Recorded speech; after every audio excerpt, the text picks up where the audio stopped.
Nairobi. Nyakaramagi gi thuolo ni wadwani mondo mi wadhi achiel kachiel nyaka e od bura kama jatend migawo mar omenda idadhoge kotenore koda weche mopogore opogore mag keto mwandu e pacho ka. Wawinjane kaka chenro no dhi nyime.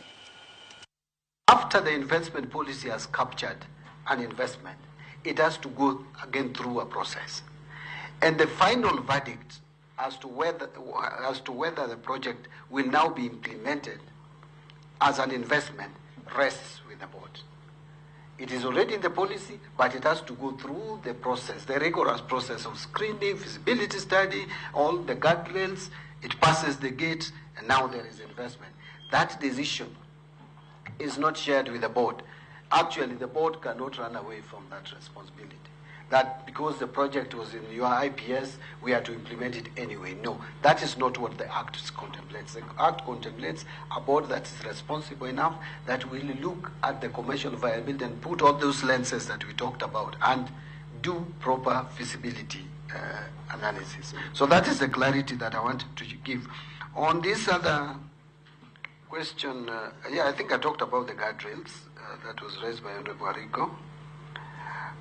When other investors that have come into JKI, I don't think we can now address that, given what we have just spoken about, that we are at the stage where there is that expression that NIF should invest in JKI, that it has not progressed, because we don't even have this policy statement yet ready. But we will subject it to proper scrutiny and possibly fund it. The issue, the matter that has been raised by my good friend from Mandera, I think your question is a bit wider. It's not just about National Infrastructure Fund. It's about inclusivity. It's about equity. It's about how we should deploy our public resources in supporting national development in this country. And I don't want to go back to the history of what happened. We know what happened. We know the mindset of some of the leaders at independence. I think we lost it there. If you look at countries like UAE, you look at Israel, Egypt, they are very dry. In fact, much more dry with the worse heat than what we see in northern Kenya. Yet, those countries are very productive. The economies of those countries cannot even be compared with our economy. It's probably one of the reasons why Kenya is where it is. So, this is a matter that we should not even end here. It's a discussion that must be carried forward. It will take us a while.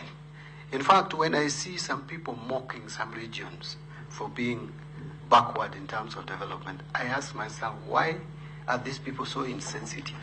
They are not even realizing that the kind of development that they are happy about, that they are priding themselves for having realized, it's at the expense of us, that we paid taxes to give those developments to them, that we are paying debts that were taken so that they can enjoy those kind of privileges that they are enjoying. Not that they don't deserve. All of us deserve that kind of life. But for some reason, people who are in positions of making decisions did not see it necessary. Nyakoro magina chelo kom lipode go mabede pod